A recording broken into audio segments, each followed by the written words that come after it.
دمشق میں وہاں پہ موجود ہوں گے امام مہدی، وہاں پہ وہ اس سے لڑنے کی تیاری کر رہے ہوں گے۔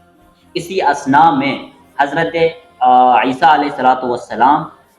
اسی جامع مسجد دمشق کی جامع مسجد کے اوپر دو فرشتوں کے کندھوں پر اپنے ہاتھ رکھے ہوئے اتریں گے، اور ان کے بالوں سے تھوڑا سا پانی کی طرح چیز نیچے گر رہی ہوگی، تو یعنی غسل جس طرح کیا ہوتا ہے تازہ دم، ہاں، جی، تو وہ اس پر اتریں گے، پھر سیڑھی رکھی جائے گی اور نیچے آئیں گے۔ وہ نیچے آئیں گے، اس کے بعد امام مہدی اس کو تیر دیں گے، وہ دجال کا مقابلہ کریں گے۔ حدیث میں آتا ہے، امام احمد بن حنبل مسند احمد کی روایت ہے کہ وہ دجال کو فلسطین کے بستی باب اللد کے اندر، وہ بباب لد الی جانب لد، وہ باب لد کے اندر اس کو قتل کریں گے، اور اس کو پیچھے سے قتل کریں گے۔ پیچھے سے قتل کیوں کریں گے؟ وہ اس لیے کہ جب اس کے قریب جائیں گے عیسیٰ علیہ السلام، تو اس کی جو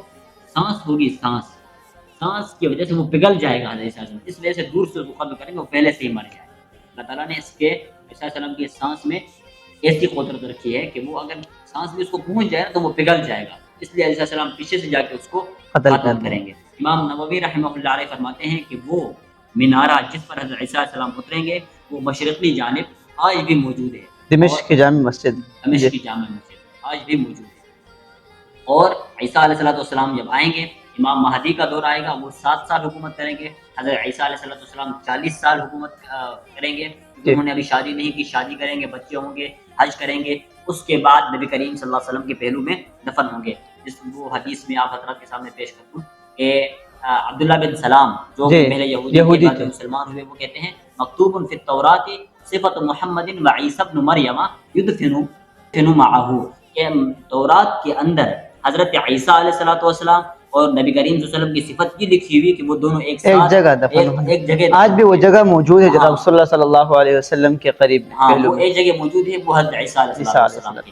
حضرت عیسیٰ علیہ السلام آئیں گے اور دجال کو قتل کریں گے، 40 سال حکومت کریں گے، امام مہدی کا دور ختم ہوگا، عیسیٰ علیہ السلام کا دور آئے گا 40 سال تک، 40 سال کے بعد عیسیٰ علیہ السلام کا انتقال ہوگا، اور پھر وہ نبی کریم صلی اللہ علیہ وسلم کے پہلو میں دفن ہوں گے۔ یعنی اس وقت ایسا ایک دور ہوگا جس طرح رسول اللہ صلی اللہ علیہ وسلم آئے، پھر صحابہ ایمان لائے اور ایک عظیم خلافت کا دور رہا، تو اس طرح حضرت عیسیٰ علیہ السلام دجال کو قتل کریں گے، پھر ایک خلافت قائم ہوگی، نیک لوگ ہوں گے، اس طرح پھر عیسیٰ علیہ السلام کا وصال ہو جائے گا، اس دار فانی سے وہ رخصت ہو کر چلے جائیں گے، اور اس کے بعد بھی اسی طرح مطلب آہستہ آہستہ لوگ خراب ہوتے چلے جائیں گے، جیسے کہ صحابہ کرام کی ایک عملی زندگی تھی، لیکن آج ہم بہت زیادہ اپنے دین میں ہم دین سے پیچھے رہ گئے ہیں، تو اسی طرح میرے خیال سے وہ اس وقت کے لوگ بھی آہستہ آہستہ ہٹتے ہٹتے ایک وقت ایسا آئے گا کہ کوئی بھی شخص لا الہ الا اللہ کہنے والا نہیں ہے، اگر قیامت آ جائے گی۔